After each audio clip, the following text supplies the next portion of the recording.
How to make another account on TikTok. Hey there, welcome to the channel and let's get right into this tutorial. To make another account on TikTok, it is very simple. Start off by launching a TikTok application in your device. So once you are in here, you can check out the profile icon that is in your bottom right corner. In your top right, you will see a 3 horizontal line. Go ahead and press on the given option. Then head over to Settings and Privacy. Scroll down until you see the option of Switch Account and tap on it. Click on Add Account.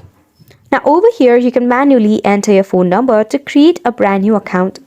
Or the most easiest way is to continue with either your email, Facebook or Google.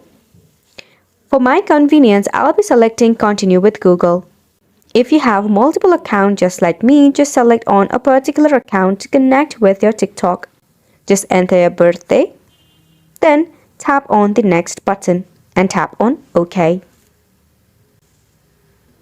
And simply like that, you have created yourself a brand new TikTok account.